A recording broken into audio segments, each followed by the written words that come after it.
ओम शांति। आज की तारीख है 2/5/2025।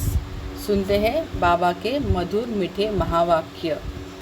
आज की मुरली का सार है, मीठे बच्चे एकांत में बैठ अपने साथ बातें करो। हम अविनाशी आत्मा है, बाप से सुनते हैं, यह प्रैक्टिस करो, है ना। तो हमें एकांत में बैठ के क्या प्रैक्टिस करनी है? अपने साथ बातें करनी है। क्या क्या कि I am the soul listening from supreme soul. तो मतलब आत्मा का हमें प्रैक्टिस करनी है कि मैं कौन हूँ, मैं एक आत्मा हूँ। किसकी संतान हूँ? प्यारे मीठे परमात्मा की। आज की मुरली से प्रश्न है, जो बच्चे याद में अलबेले हैं उनके मुख से कौन से बोल निकलते हैं? तो चेक करना है, क्या मुझ आत्मा के मुख से ये बोल तो नहीं निकलते हैं? क्या मैं याद में अलबेली तो नहीं हूँ? उत्तर है, वह कहते हैं हम शिव बाबा के बच्चे हैं ही, याद में ही है, लेकिन बाबा कहते वह सब गपोड़े है, अलबेलापन है, इसमें तो पुरुषार्थ करना है। सवेरे उठ अपने को आत्मा समझ बैठ जाना है, रूह रिहान करनी है, आत्मा ही बातचीत करती है। अभी तुम देही अभिमानी बनते हो। देही अभिमानी बच्चे ही याद का चार्ट रखेंगे, सिर्फ ज्ञान की लबार नहीं कहेंगे। मतलब जो भी बच्चे ऐसे हैं ना, कोई क्या कहता है कि अमृत वेला करने की क्या ज़रूरत है, बैठ के बाबा को याद करने की क्या आवश्यकता है, मैं तो बाबा की हूँ ही, शिव बाबा की हूँ ही। पर बाबा इसको गपोड़े मारना कह रहे हो और अलबेलापन कह रहे हैं। आज की मुरली से गीत है, मुखड़ा देख ले प्राणी जरा दर्पण में। ओम शांति। रूहानी बच्चों को समझाया गया है कि प्राण आत्मा को कहा जाता है ना, ना कि प्राण किसी हार्ट को, है ना। प्राण आत्मा को कहा जाता है। अब बाप आत्माओं को समझाते हैं। यह गीत तो भक्ति मार्ग के है, यह तो सिर्फ इनका सार समझाया जाता है। अब तुम जब यहाँ बैठते हो तो अपने को आत्मा समझो, देह का भान छोड़ देना है। हम आत्मा बहुत छोटी बिंदी है, मैं ही इस शरीर द्वारा पाठ बजाती हूँ। यह आत्मा का ज्ञान कोई को है नहीं, है ना, सिर्फ हम ब्राह्मणों को है। यह बाप समझाते हैं, अपने को आत्मा समझो, मैं छोटी आत्मा हूँ, आत्मा ही सारा पाठ बजाती है इस शरीर से। तो हमने देखा है ना, पहले चैप्टर में आत्मा का सारा पाठ देखा है ना, जो सिखाया जाता है 7 डेज़ के कोर्स में। तो देह अभिमान निकल जाए, यह है मेहनत। हम आत्मा इस सारे नाटक के एक्टर्स है, ऊंच से ऊंच एक्टर है परमपिता परमात्मा। तो सबसे बड़ा एक्टर कौन है? बाबा।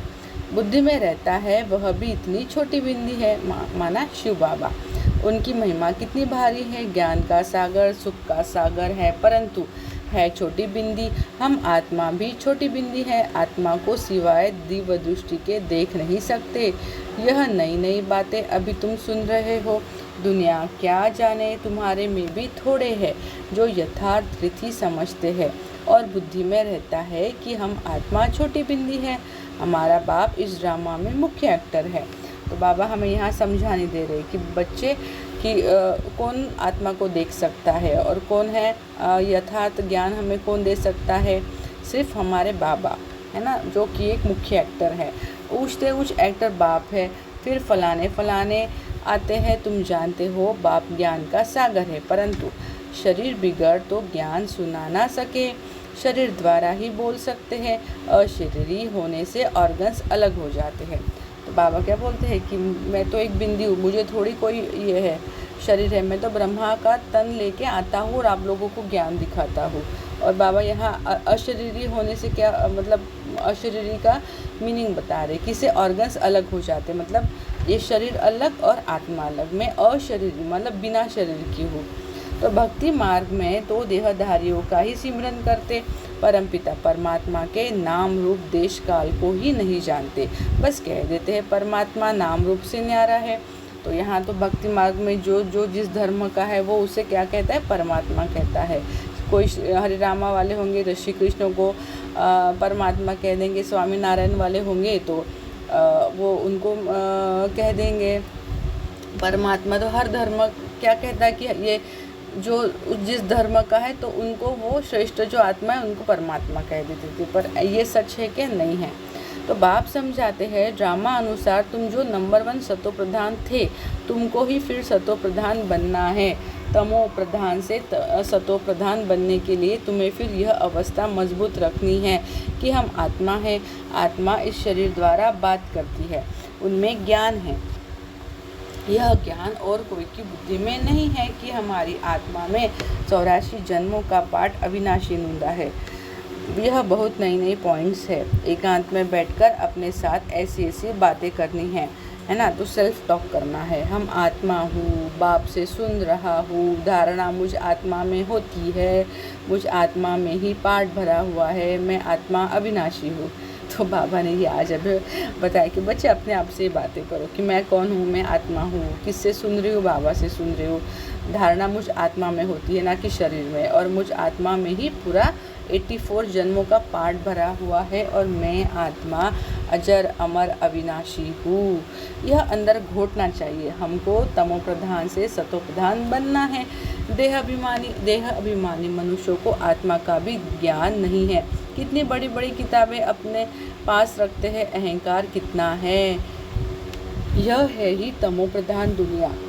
पूछते उस आत्मा तो कोई भी है नहीं। तुम जानते हो कि हमें तमो प्रधान से सतो प्रधान बनने का पुरुषार्थ करना है। इस बात को अंदर में घोटना है। ज्ञान सुनाने वाले तो बहुत है, परंतु याद है नहीं। अंदर में वह अंतर्मुक्ता रहनी चाहिए। हमको बाप की याद से पतित से पावन बनना है, सिर्फ पंडित नहीं बनना है। तो बोलबाला ऐसे पंडित नहीं बनना है ना, तो एक्चुअल में करके दिखाना है। इस पर एक पंडित का मिसाल भी है। माताओं को कहते राम राम कहने से पार हो जाएंगे। तो होता है ना कि ये पंडित की कहानी है ना, कि वो बोलते कि जाओ राम राम कहो तो आप पार हो जाओगे, है ना। पूरे जो भी आपके जो भी आपकी प्रॉब्लम्स है उससे आप पार हो जाओगे। और वो खुद ही राम राम नहीं कहता, तो वो माताएं तो पार हो जाती है, पर ये ब्राह्मण पार नहीं हो जाता।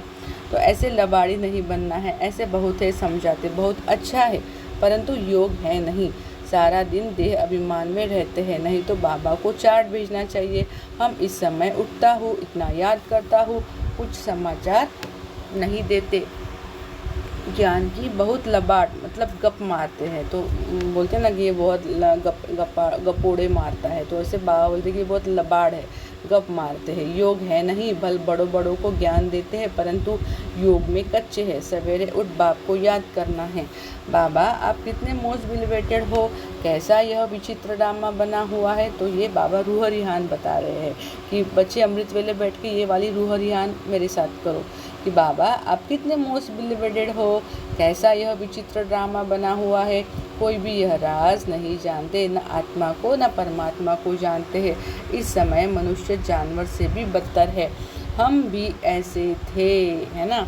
तो माया के राज्य में कितनी दुर्दशा हो जाती है। यह ज्ञान तुम कोई को भी दे सकते हो। बोलो तुम आत्मा अभी तमो प्रधान हो, तुम्हें सतो प्रधान बनना है। पहले तो अपने को आत्मा समझो। गरीबों के लिए तो और ही सहज है, साहूकारों के तो लफड़े बहुत रहते हैं, है ना। तो थैंक यू सो मच मेरे मीठे प्यारे बाबा, कि जैसे हम पहले ऐसे थे, अभी आपने हमें उससे निकाला है। तो बाप कहते हैं मैं आता ही हूँ साधारण तन में, न बहुत गरीब न बहुत साहूकार। अभी तुम जानते हो कल्प कल्प बाप आकर हमको यही शिक्षा देते हैं कि पावन कैसे बनो। बाकी तुम्हारी धंधे आदि में खिटपिट है, उसके लिए बाबा नहीं आए हैं। तो बाबा हम लोग कहते हैं ना कि बाबा मेरा ये ठीक कर दो, बाबा मुझे ये कर दो, मुझे नौकरी दिला दो, मैं पास हो जाऊँ। तो बाबा बोलते मेरा ये धंधा नहीं है, मेरा सिर्फ एक ही धंधा है, पतितों को पावन बनाना। और मैं सिर्फ उसके लिए आया हूँ, ना कि आपकी बीमारियाँ ठीक करने के लिए आया हूँ, ना कि आपको नौकरी दिलाने के लिए आया हूँ, ना कि आपके झगड़े को संवारने के लिए आया हूँ। मैं सिर्फ पतितों को पावन बनाने आया हूँ, और यही मेरा ड्रामा में धंधा है।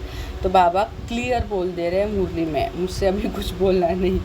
तो तुम तो बुलाते ही हो पतित पावन आओ, तो बाबा पावन बनने की युक्ति बतलाते हैं। यह ब्रह्मा खुद भी कुछ नहीं जानते थे। एक्टर होकर और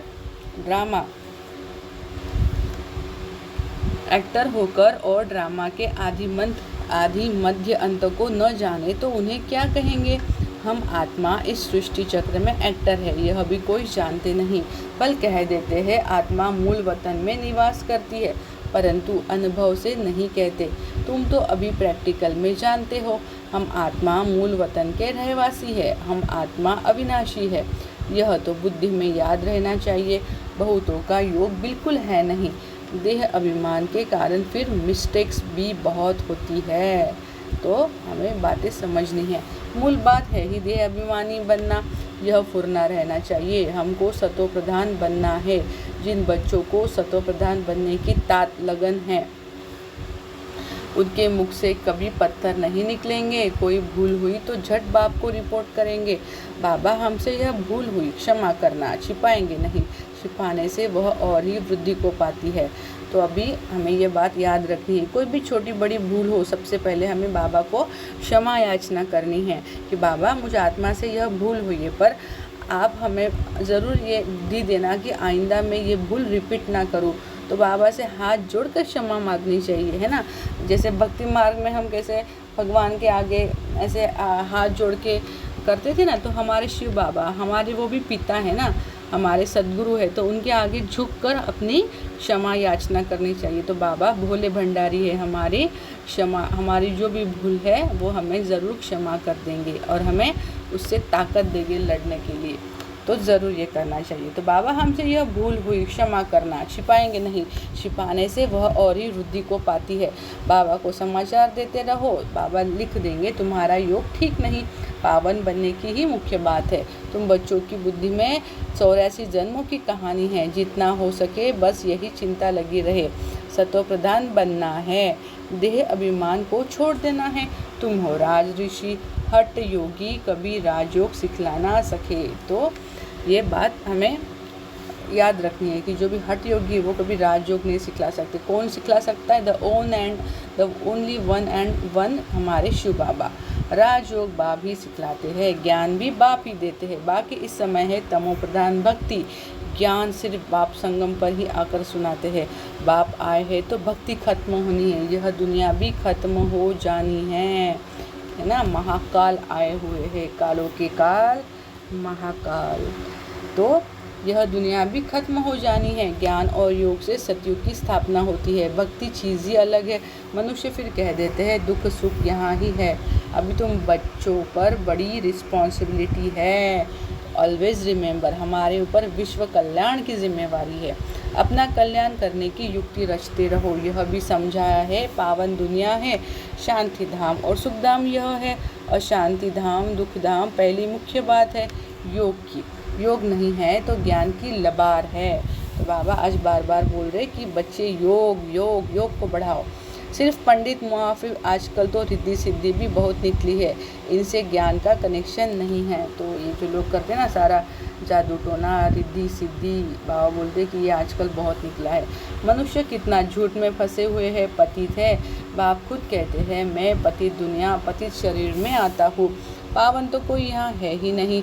यह तो अपने को भगवान कहते नहीं, है ना। जो ब्रह्मा बाबा है वो अपने आप को भगवान कहते हैं क्या? नहीं, वो कहते हैं शिव बाबा, मैं तो यहाँ निमित्त हूँ। यह तो कहते हैं मैं भी पतित हूँ, पावन होंगे तो फरिश्ता बन जाएंगे। तुम भी पवित्र फरिश्ता बन जाएंगे। थैंक यू सो मच बाबा। तो मूल बात यही है कि हम पावन कैसे बने। तो आगे बाबा घूम फिर के वही पे बाबा बोलते कि मूल बात यही है कि हम पावन कैसे बने। अरे भाई याद बहुत ज़रूरी है। जो बच्चे याद में अलबेले हैं वह कहते हैं हम शिव बाबा के बच्चे तो है ही, याद में ही हैं, लेकिन बाबा कहते हैं सब गपोड़े हैं, अलबेलापन है, इसमें तो पुरुषार्थ करना है। सवेरे उठ अपने को आत्मा समझ बैठ जाना है, रूह रिहान करनी है। आत्मा ही बातचीत करती है ना। अभी तुम देही अभिमानी बनते हो। जो कोई का कल्याण करता है तो उनकी महिमा भी की जाती है ना, वह होती है देह की महिमा। यह तो है निराकार परमपिता परमात्मा की महिमा, इसको भी तुम समझते हो तो सो लकी वी आर। यह सीढ़ी और कोई की बुद्धि में थोड़ी होगी। जो सीढ़ी का चित्र बाबा ने है ना बताया, कितना सुंदर है ना, कैसे देवता है धीरे धीरे उतरते उतरते द्वापर कलयुग संगम युग तक आप पहुँचते हैं।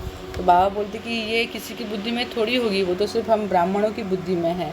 हम 84 जन्म कैसे लेते हैं, नीचे उतरते आते हैं। अब तो पाप का घड़ा भर गया है, वह साफ कैसे हो, इसलिए बाप को बुलाते हैं। तुम हो पांडव संप्रदाय, रिलीजो भी है ना, रिलीजो पॉलिटिकल मतलब भी हो। शिव सब रिलीजन की बात समझाते हैं, दूसरा कोई समझा ना सके। बाकी वह धर्म स्थापन करने वाले क्या कहते हैं, उनके पिछाड़ी तो औरों को भी नीचे आना पड़ता है। बाकी वह कोई मोक्ष थोड़ी देते, बाप ही पिछाड़ी में आकर सबको पवित्र बनाए वापस ले जाते हैं। इसलिए उस एक के सिवाय और की महिमा है नहीं, ब्रह्मा की व तुम्हारी कोई महिमा नहीं, है ना। तो बाबा क्या बोलते, ब्रह्मा की और तुम्हारी कोई महिमा नहीं, है ना जी मेरे मीठे बाबा। बाबा ने आता तो तुम भी क्या करते, सच्ची बात है ना। जब बाप ही नहीं आता तो हमारा कुछ ये था, वास्तविकता थी नहीं थी ना। जब हम बाबा आए, जब हमें ज्ञान लिया, हम बच्चे बने तो ब्राह्मण बने, तो हमारा वास्तविकता आ गई ना हमारी। तो बाप तुमको चढ़ती कला में ले जाते हैं, गाते भी है तेरे बहाने सर्व का भला, परंतु अर्थ थोड़ी समझते हैं, महिमा तो बहुत करते हैं। अब बाप ने समझाया है, अकाल तो आत्मा है, उनका यह तख्त है। आत्मा अविनाशी है, काल कभी खाता नहीं। आत्मा को एक शरीर छोड़ दूसरा पार्ट बजाना है, बाकी लेने के लिए कोई काल आता थोड़ी है। तुमको कोई के शरीर छोड़ने का दुख नहीं होता है, शरीर छोड़कर दूसरा पार्ट बजाने गया, रोने की क्या दरकार है। हम आत्मा भाई भाई हैं, यह भी तुम अभी जानते हो। गाते हैं, आत्माएं परमात्मा अलग रहे बहुकाल, है ना, ये गायन है ना। बाप कहाँ आकर मिलते हैं यह भी नहीं जानते, अभी तुमको हर बात की समझानी मिलती है। कब से सुनते ही आते हो, कोई किताब आदि थोड़ी उठाते हैं, सिर्फ रेफर करते हैं समझाने के लिए। बाप सच्चा तो सच्ची रचना रचते हैं, सच बताते हैं, सच से जीत झूठ से हार। सच्चा बाप सचखंड की स्थापना करते हैं। रावण से तुमने बहुत हार खाई है ना। तो हमने आधा कल्प रावण की हार खाई है।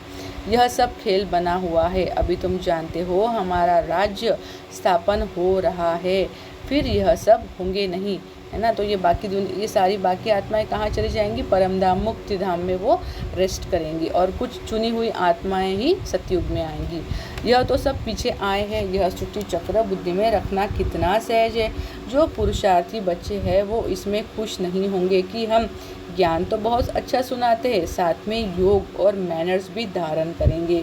तो जो बाबा बोलते हैं कि जो पुरुषार्थी बच्चे हैं वो सिर्फ ज्ञान से खुश नहीं होंगे, जब वो योग का भी उनका चार्ट अच्छा रहेगा तो उनको बहुत खुशी होगी। तो तुम्हें बहुत बहुत मीठा बनना है, कोई को दुख नहीं देना है, प्यार से समझाना चाहिए। पवित्रता पर भी कितना हंगामा होता है, वह भी ड्रामा अनुसार होता है। यह बना बनाया ड्रामा है, तो रेडीमेड है ना, ड्रामा है ना, ऐसे नहीं। ड्रामा में होगा तो मिलेगा। तो मोस्ट टाइम पे बहुत लोग ऐसे कहते हैं ना, हाँ अरे ड्रामा में होगा तो हम पुरुषार्थ कर लेंगे, क्या मेहनत करनी है। तो ऐसा नहीं है भाई, हमें अपनी पुरुषार्थ करना ही है, मेहनत करनी ही है। हमारे सामने 56 भोग की थाली आए तो खाना आया, ड्रामा में था कि 56 भोग मिलने वाले, पर जब आप हाथ आगे लेकर मुंह में डालोगे तो ही तो निवाला अंदर जाएगा। उतनी तो मेहनत करनी है ना आपको। भले ही आपके ड्रामा में पार्ट था कि आपको 56 भोग की थाली का भोजन मिलने वाला है, पर जब आप उठा के निवाला मुंह में नहीं डालोगे तो आपके पेट में जाएगा। उतनी तो मेहनत आपको करनी है। तो मोस्ट इम्पॉर्टेंट ड्रामा में है कि 56 भोग मिलेगा, पर खुद को ही तो खाना होगा ना। तो ये बात सदैव याद रखनी है। देवताओं मिसल देवी गुण धारण करने हैं, लून पानी नहीं बनना है। देखना चाहिए हम उल्टी चलन चलकर बाप की इज्जत तो नहीं गंवाते हैं, सदगुरु का निंदक ठहर ना पाए। यह तो सदबाप है, सद टीचर है, आत्मा को अब स्मृति रहती है। बाप ज्ञान का सागर सुख का सागर है, ज़रूर ज्ञान देकर गया हुआ तब तो गायन होता है। इनकी आत्मा में कोई ज्ञान था क्या, आत्मा क्या, ड्रामा क्या है, कोई भी नहीं जानते। जानना तो मनुष्यों को ही है ना। रुद्र यज्ञ रचते हैं तो आत्माओं की पूजा करते हैं, उनकी पूजा अच्छी व देवी शरीरों की पूजा अच्छी।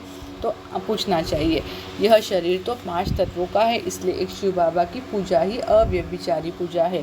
अभी उस एक से ही सुनना है, इसलिए कहा जाता है hear no evil, talk no evil और सी नो इविल। ग्लानि की कोई बात ना सुनो, मुझ एक से ही सुनो। यह है अव्यभिचारी ज्ञान। मुख्य बात है, जब देह अभिमान टूटेगा तभी तुम शीतल बनेंगे। बाप की याद में रहेंगे तो मुख से भी उल्टा सुल्टा बोल नहीं बोलेंगे, कुदृष्टि नहीं जाएंगी। तो देखो बाबा ने फ़ायदे बताए कि जब आप याद में रहोगे तो एक है, मुख से उल्टा सुल्टा बोल नहीं बोलेंगे, किसी की तरफ कुदृष्टि नहीं जाएंगी और देखते हुए जैसे देखेंगे नहीं। हमारा ज्ञान का तीसरा नेत्र खुला हुआ है। बाप ने आकर त्रिनेत्री त्रिकालदर्शी बनाया है। अब तुमको तीनों कालों तीनों लोगों का ज्ञान है। अच्छा, थैंक यू सो मच मेरे मीठे प्यारे बाबा। मीठे मीठे सिकलदे बच्चों प्रति माता पिता बाप दादा का याद प्यार और गुड मॉर्निंग। रूहानी बाप की रूहानी बच्चों को नमस्ते। हम रूहानी बच्चों की रूहानी माता पिता बाप दादा को याद प्यार, गुड मॉर्निंग, नमस्ते, शुक्रिया। आपको कोटि कोटि प्रणाम मेरे शिव बाबा, शुक्रिया। धारणा के लिए मुख्य सार है ज्ञान। पहला, ज्ञान सुनाने के लिए साथ साथ योग में भी रहना है। अच्छे मैनर्स धारण करने हैं। बहुत मीठा बनना है। मुख से कभी पत्थर नहीं निकालते हैं। अंतर्मुखी बन एकांत में बैठ अपने आप से रूहरियान करनी है। पावन बनने की युक्तियाँ निकालनी है। सवेरे सवेरे उठकर बाप को बड़े प्यार से याद करना है। मीठे बाबा, प्यारे बाबा, मैं आपका बच्चा हूँ। तो ऐसी रूहरियान बाबा से अमृत वेले करनी है। आज का मीठा वरदान है, वायरलेस सेट द्वारा विनाश काल में अंतिम डायरेक्शंस को कैच करने वाले वॉइसलेस भव।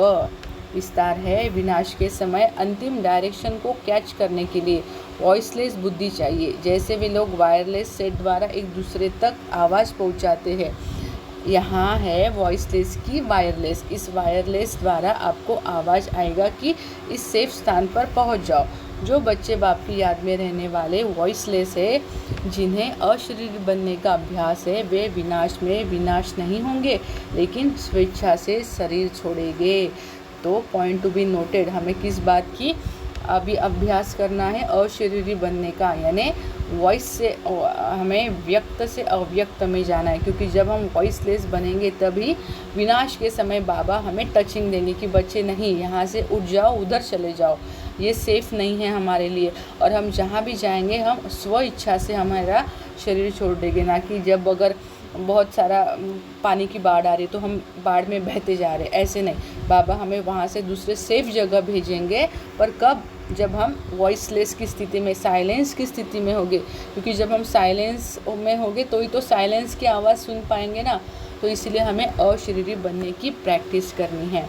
आज का स्लोगन है, योग को किनारे कर कर्म में बिजी हो जाना, यही अलबेलापन है। तो देखो बाबा ने आज अलबेलेपन की डेफिनेशन बताई कि योग को किनारे कर कर्म में बिजी हो जाना, भाई यह अलबेलापन है। आज का व्यक्त इशारा है, प्यूरिटी की रॉयल्टी अर्थात एक व्रता बनना, एक बाप दूसरा ना कोई। इस ब्राह्मण जीवन में संपूर्ण पावन बनने के लिए एक व्रता का पाठ पक्का कर लो। वृत्ति में शुभ भावना शुभकामना हो। दृष्टि द्वारा हर एक को आत्मिक रूप में व फरिश्ते रूप में देखो। कर्म द्वारा हर आत्मा को सुख दो और सुख लो।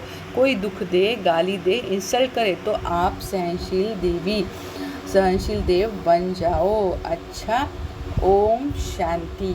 शुक्रिया प्यारे मीठे बाबा, ओम शांति।